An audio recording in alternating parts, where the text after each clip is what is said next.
SC প্রাথমিক নিয়োগ মামলার খবর।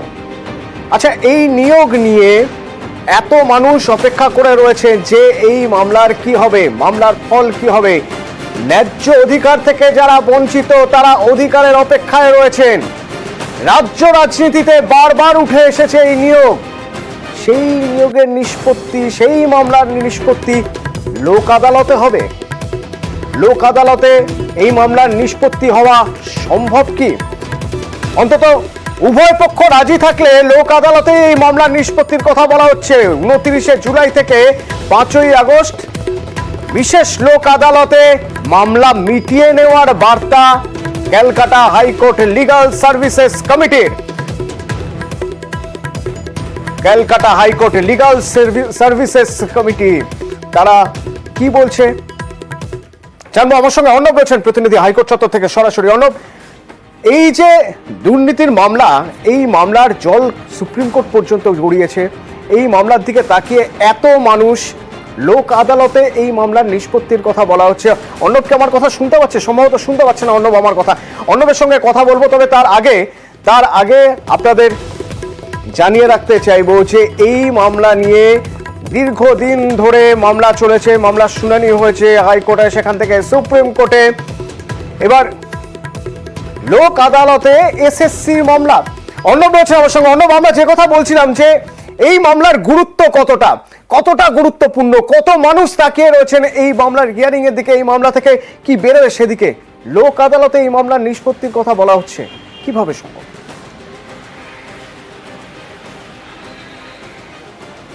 একেবারেই তাই। এখানেই সংশয় এবং একই সঙ্গে একাংশ আইনজীবীর প্রশ্নও তুলছেন যে সুপ্রিম কোর্টের প্রধান বিচারপতি ডিওয়াই চন্দ্রচূড়ের বেঞ্চ যে মামলায় এরাজ্যের 25,000 চাকরি হারানো, সেটা শিক্ষক, অশিক্ষক, কর্মচারী হতে পারে, যাদের রক্ষা কবচ দিয়েছেন, চাকরিটা টিকিয়ে রেখেছেন এখনো পর্যন্ত মামলা বিচারাধীন বলে 16ই জুলাই যার পরবর্তী শুনানি রয়েছে, সেই রকম মামলা এসএসসি নিয়োগ দুর্নীতি মামলা, সেই মামলা কি করে লোক আদালতে যেতে পারে এই প্রশ্নই তুলছেন।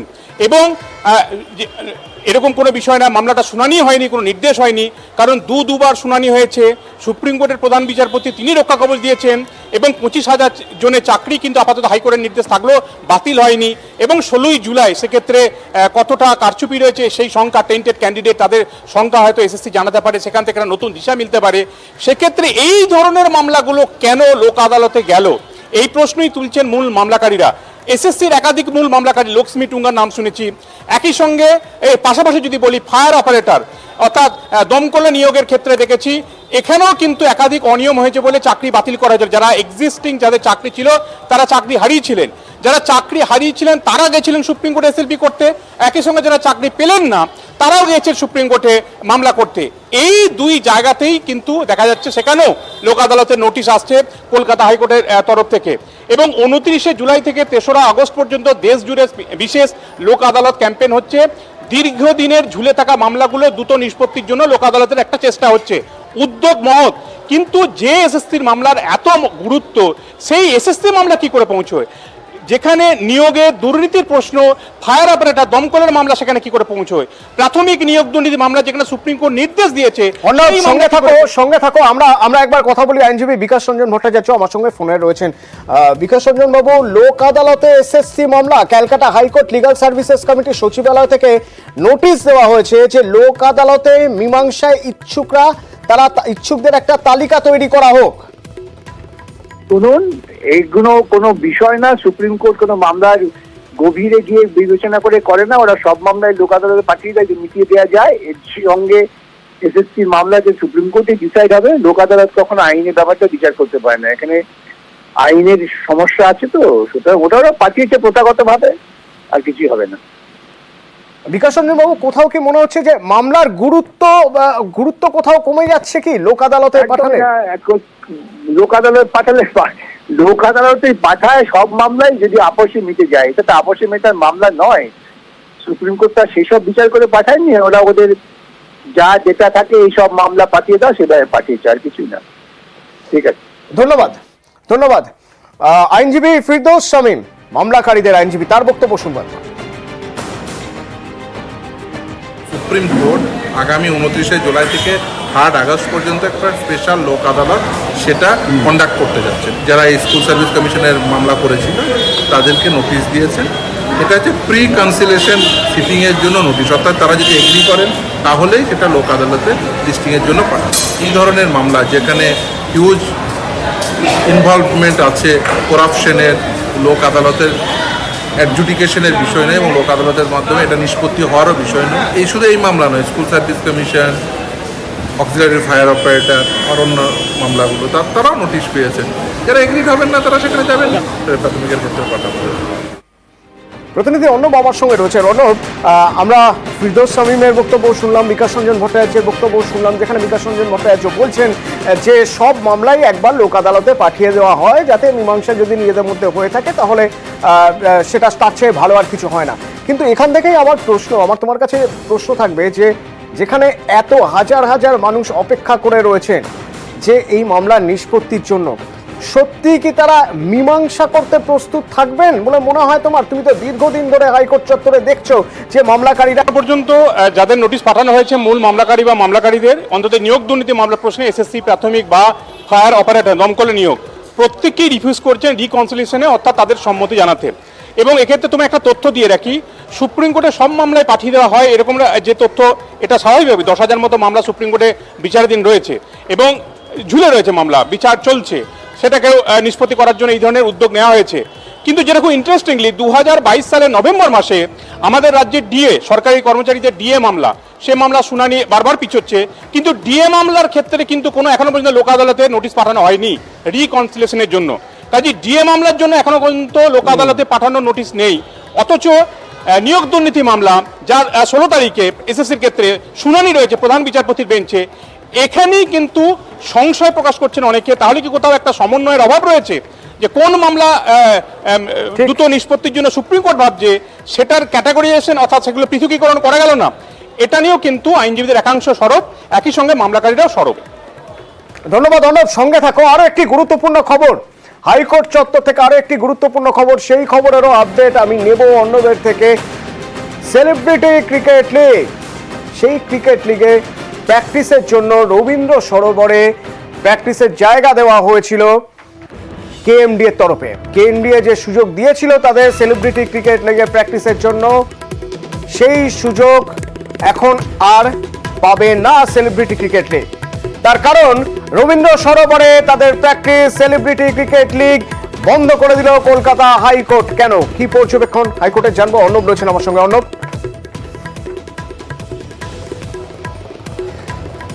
দেখো, রবীন্দ্র সরোবরের যে অংশে প্রায় 3 একরের কাছাকাছি জায়গা, যেখানে এই অনুমতি দেওয়া হয়েছিল এবং আদালতে একটি স্বেচ্ছাসেবী সংস্থা জনস্বার্থ মামলায় অভিযোগ আনে মাত্র 8,200 বা সামথিং এই টাকার বিনিময়ে এটা রেন্ট দেওয়া হয়েছিল, ভাড়া দেওয়া হয়েছিল, এই কাজ আপাতত পুরো বন্ধ থাকছে।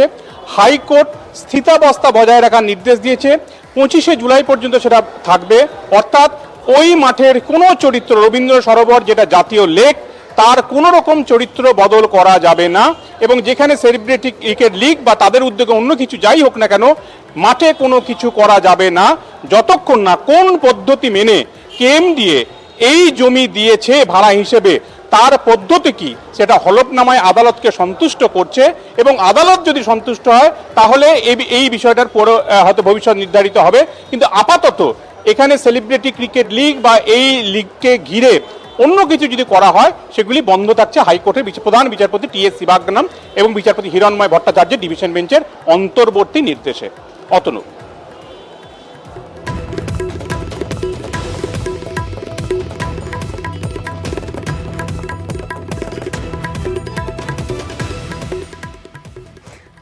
এই সময় উৎসবের সময়, উৎসব হচ্ছে মুম্বাইয়ের সেই উৎসবের ছবি আপনাদের দেখাবো। কোন উৎসব? বিশ্বকাপ, টি20 বিশ্বকাপ জয়ের পরের সেই ছবি। বিশ্বকাপ জয়ের পর আজ প্রধানমন্ত্রীর সঙ্গে দেখা করেছেন সবাই এবং এই দিনগুলোর কথা অনেকেই অনেক দিন ধরে মনে রাখবেন, এই জিতে যাওয়ার কথা। তো এরপর হুট খোলা গাড়িতে মুম্বাইয়ের রাজপথের সেলিব্রেশন। বিরতির পর দেখাবো সেই ছবি সরাসরি।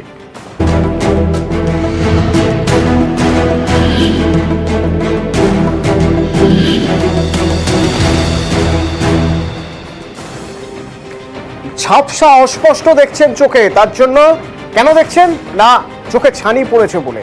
তো সেই ছানির অপারেশনের পরে দেখা গেল একেবারে অন্ধকার, আর চোখে কিছু দেখতে পাচ্ছেন না।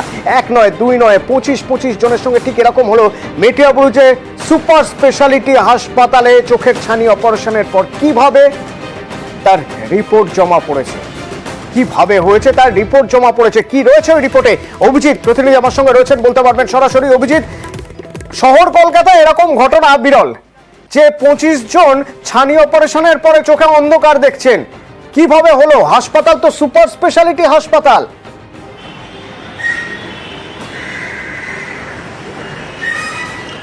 অতনু, এখানেই প্রশ্ন উঠছে যে এই যে মেটিয়াবুরুজ সুপার স্পেশালিটি হাসপাতাল, যেটা নাদিয়াল হাসপাতাল নামে পরিচিত, আর সেটা শহর কলকাতার 141 নম্বর ওয়ার্ডে, আর সেখানেই ছানি অপারেশন করতে গিয়ে এইরকম ভয়াবহ বিপদ ডেকে আনা হলো।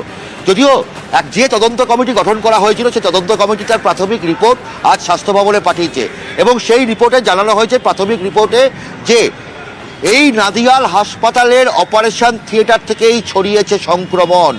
এবং বলা হচ্ছে ছানি অপারেশনের সময় চোখের ভেতরের স্তরে যে আবরণ তৈরি করতে যে ওষুধ ব্যবহার করা হয় এবং অপারেশন টেবিলে যে ফ্লুইড ব্যবহার করা হয় তার থেকেই ছড়িয়েছে সংক্রমণ। এই মর্মে স্বাস্থ্য ভবনকে প্রাথমিক রিপোর্ট পাঠানো হয়েছে, এবং এই মেটিয়াবুরুজ হাসপাতালে বা নাদিয়াল হাসপাতালে যে ব্যাচের ওষুধ এবং ফ্লুইড বোতল এসেছে তার মান সঠিক ছিল না বলেই সন্দেহ করা হচ্ছে, এবং এই ব্যাচের সমস্ত ওষুধ এবং ফ্লুইড বোতলগুলোকে চিহ্নিত করে যেখানে যেখানে সাপ্লাই করা হয়েছে সব জায়গাতে বাজেয়াপ্ত করতে হবে, নাহলে অন্যত্র কোথাও যদি এই ওষুধ ব্যবহার করা হয় তাহলে সেখান থেকেও এই ধরনের সংক্রমণ ঘটতে পারে। এবং এখনো পর্যন্ত যেটা জানা গেছে, তবে একটাই ভালো কথা যে সমস্ত রোগীরা, স্বাস্থ্য দপ্তর বলছে যে 16 জন রোগী ভর্তি রয়েছে এই কলকাতা মেডিকেল কলেজ হাসপাতালের রিজিওনাল ইনস্টিটিউট অফ অপথ্যালমোলজিতে, এবং সেখানে এই 16 জন রোগী তারা চিকিৎসায় সাড়া দিচ্ছে। এটা অত্যন্ত একটা পজিটিভ বা সদর্থক ইঙ্গিত, এবং স্বাস্থ্য দপ্তরের বক্তব্য যে সমস্ত রকমভাবে চেষ্টা করা হচ্ছে যে সমস্ত রোগীকে যাতে সুস্থ করে তোলা সম্ভব হয়। তবে আগামী 14 দিনের মধ্যে আগে এই সম্পর্কে একদম সঠিক বা দৃঢ় সিদ্ধান্ত নেওয়া যাবে না যে এই রোগীদের চোখের ঠিক কি অবস্থায় দাঁড়াবে, এবং এই মর্মেই এখনো পর্যন্ত বলা যেতে পারে যে ওটি অপারেশন থিয়েটারেই সংক্রমণ।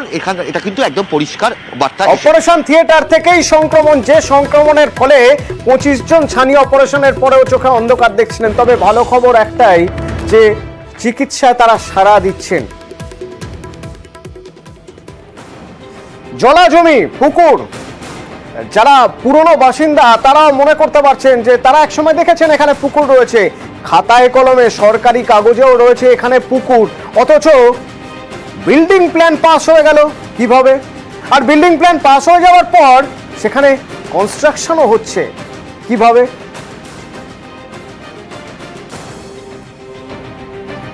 প্রতিনিধি অনুপ আমার সঙ্গে রয়েছেন, বলতে পারবেন যে কিভাবে এই ঘটনা ঘটে। এবং আমরা এই খবর দুপুর থেকে দেখিয়েছি, দুপুর থেকে দেখানোর পর তারপরে এখন দেখা যাচ্ছে পঞ্চায়েত নোটিশ দিয়ে কাজ বন্ধ করে দিয়েছে। কিন্তু অনুপের থেকে আমার প্রথম প্রশ্ন থাকবে, অনুপ এতদিন ধরে যখন কাজ চলছিল, আমরা খবর দেখানোর আগে তখন তো সবার চোখের সামনেই কাজ হচ্ছিল, তো জলাভূমি, সরকারি জলাভূমি, সেখানে বিল্ডিং প্ল্যান পাস হয় কি করে আর কাজ হয় বা কি করে?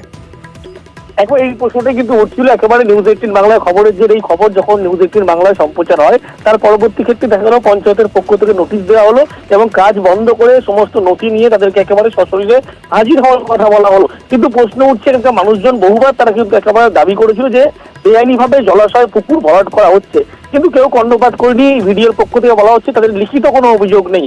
একেবারে কয়েক বিঘা পুকুর একদিনে কিন্তু ভরাট করা সম্ভব নয়, বেশ কয়েকদিন ধরেই ভরাট করা হয়েছে, এবং যখন ভরাট করা হয় পরবর্তী ক্ষেত্রে সেখানে বহুতল নির্মাণ পর্যন্ত গড়ে উঠছে, তারপরেও কোনো হেলদোল নেই। এখানেই কিন্তু একেবারে সেখানকার সদস্যের ভূমিকা, পঞ্চায়েত সদস্য, পাশাপাশি পঞ্চায়েতের ভূমিকা নিয়ে প্রশ্ন উঠছিল। অন্যদিকে বিএলওর যে ভূমিকা, তার ভূমিকা নিয়ে কিন্তু সব থেকে বড় প্রশ্ন উঠছে, তার কারণ এত বড় পুকুর, সেই পুকুর কি করে বাস্তব ভরাট হয়ে গেল, তার পরবর্তী ক্ষেত্রে বহুতল নির্মাণ করে উঠলো, কেন কোনো ব্যবস্থা নিল না, এই নিয়ে কিন্তু প্রশ্ন উঠছে। কিন্তু আজকে যখন এই খবর দুপুর থেকে নিউজ 18 বাংলা দেখানো হয় তার পরবর্তী ক্ষেত্রে কিন্তু পঞ্চায়েতের পক্ষ থেকে ব্যবস্থা নেওয়া হলো এবং দেখা গেল তাদেরকে নোটিশ করা হলো, কাজ বন্ধের নোটিশ করা হলো। পরবর্তী ক্ষেত্রে ওদের পক্ষ থেকে বলা হচ্ছে যেহেতু প্রভাবশালী একটি সংস্থা সেই কারণে যদি আইনি দ্বারস্থ হয় তারা কিন্তু আইনি দ্বারস্থ হবে, কিন্তু কোনোভাবে বেআইনি কাজ যাতে না করে সেই ব্যবস্থা নজরটা রাখবে। ধন্যবাদ ধন্যবাদ। প্রথমে আপনাদের একটু শোনাতে চাইবো যে আমরা যখন খবর পেয়েছিলাম, স্থানীয়দের সঙ্গে কথা বলেছিলাম, স্থানীয়রা কি বলছেন? এটা তো আমরা ছোটবেলাতে যখন ছোট ছিলাম তখন স্কুলে যেতাম, চান করতাম, পুকুর ছিল। আর এটা 263 আমরা ছোটবেলা থেকেই পুকুর দেখেছি। এটা আমাদেরই ছিল। এটা ধরো এটা আমাদের নিজেদের পুকুর ছিল, এই পাশে গোপালের পুকুর ছিল, এই সেকেন্ড ফেজ যেটা হচ্ছে এটা 50 শতক মতো পুকুর ছিল। এটা 5-7 বিঘা মতো আছে, না পুরোটাই নয়, মোটামুটি আপনি 75% ধরতে পারেন। স্টার্টিংটাই পুকুর ভরাট করেছিল, যেহেতু মানিকাসাটা আছে ওদের, ওখান থেকে ওরা কাটিং করার পরে ওরা রাতারাতি করেছে। কোনো এরপর আমরা খবর দেখাই, লাগাতার খবর দেখানোর পর এবার পঞ্চায়েত ওই নির্মাণকারী সংস্থাকে কাজ বন্ধের নোটিশ দিয়েছে। তো উপপ্রধান, পঞ্চায়েতের উপপ্রধান, তিনি কি বলছেন শুনুন। আমরা খবর পাওয়ার মাত্রই আমরা চিঠি করেছি, সোমবার দিন ডাক করেছি কিভাবে পুকুরটাকে কনভার্ট হয়েছে। যদি কোনো কাগজপত্র থেকে থাকে অবশ্যই তাদেরকে সবকিছু নিয়ে আসতে বলেছি। এটা আমাদের পজিশনে পঞ্চায়েতের মধ্যে পড়ছে না ইনকোর মধ্যে পড়ছে, সেটা একটু ম্যাপটা দেখাতে পারলে আইনত যা ব্যবস্থা আছে ব্যবস্থা নেওয়া হবে, না দেখাতে পারলে সমস্ত কাজ বন্ধ থাকবে। বার্বাডোস থেকে ফিরতে দেরি হয়েছে ঠিকই, কিন্তু তাতে উৎসাহে ভাটা কোথাও পড়েনি। অন্তত মুম্বাইয়ের এই ছবি বলে দেবে। দেখুন, উৎসব চলছে, উৎসব, বিশ্বকাপ জয়ের উৎসব। টি-20 বিশ্বকাপ, টি-20 বিশ্বকাপ, এই নিয়ে দুবার টি-20 বিশ্বকাপ জিতলো ভারত, আর টি-20 বিশ্বকাপ জেতা সেলিব্রেশন চলছে মুম্বাইয়ে। নরিমন পয়েন্ট থেকে রোড শো শুরু হয়ে গিয়েছে। এই দেখুন সেই রোড শোর ছবি, কাতারে কাতারে মানুষ, 1 কিলোমিটার রাস্তায় রোড শো হবে এবং এই রোড শো শেষ হবে ওয়াংখেড়ে স্টেডিয়ামে। সেখানে আরেক দফা উদযাপন, আরেক দফা সেলিব্রেশন হবে। রাস্তার দুধারে প্রচুর মানুষ অপেক্ষা করে রয়েছেন স্বপ্নের নায়কদের দেখবেন বলে, যারা বিশ্বকাপ নিয়ে এসেছে। এবং বুক খোলা গাড়িতে তারা সবাই থাকবেন।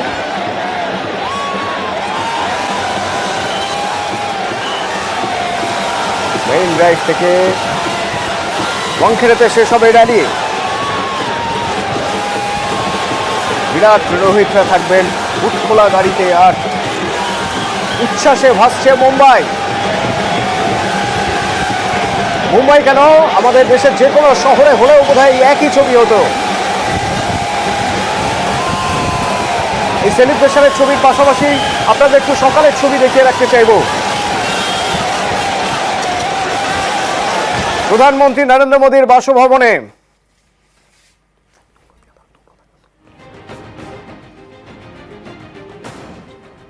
বিশ্বকাপ জয়ীরা, তার সঙ্গে একবার মুম্বাইয়ের ছবিটা আরেকবার দেখাই, দেখুন।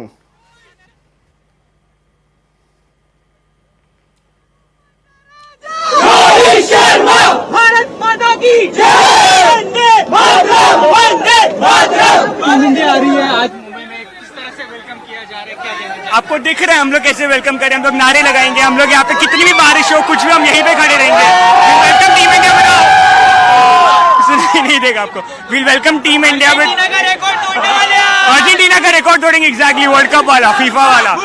और कितनी बारिश और तूफान हम लोग रात तक यहीं पे खड़े रहेंगे। Will welcome team India and will support them with all our chance. Jay Shah the best script writer. ये सब कैमरा में नहीं बोलने का। इतनी सारी क्राउड है, क्या कहना चाहेंगे? भाई बहुत अच्छा फीलिंग है।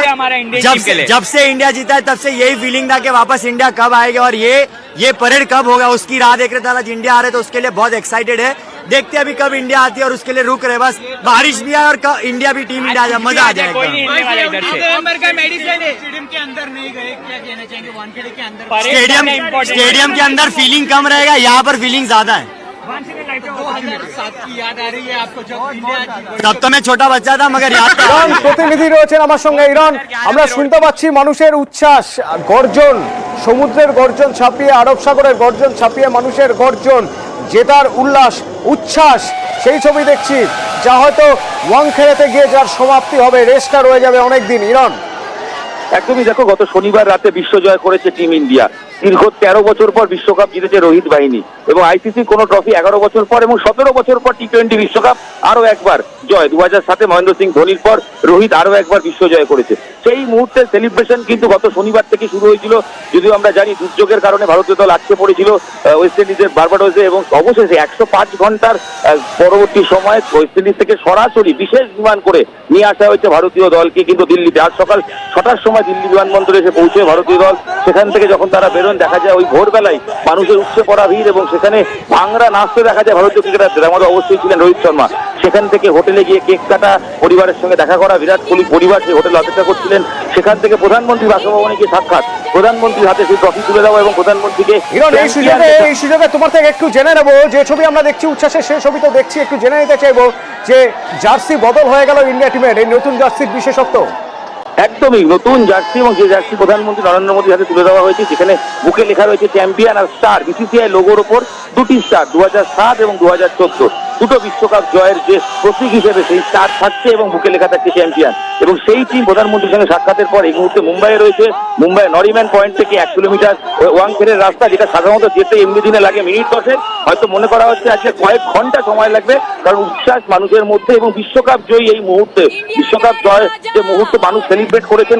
এবার পার্ট 2, যেখানে ক্রিকেটারদের দেখা যাবে, যেখানে ক্রিকেটাররা ট্রফি হাতে রয়েছেন এবং তাদের সঙ্গে দেখা, রাস্তায় নেমে আসা বিরাট রোহিতদের উন্মাদনা, ওয়াংখেড়ে গিয়ে সংবর্ধনা রয়েছে, সেখানে গিয়ে তাদেরকে যে 125 কোটি টাকা ঘোষণা করা হয়েছে সেই টাকা তুলে দেওয়া হবে এবং অবশ্যই বিসিসিআইয়ের হাতে এই ট্রফি তুলে দেবে কিন্তু রোহিত শর্মারা।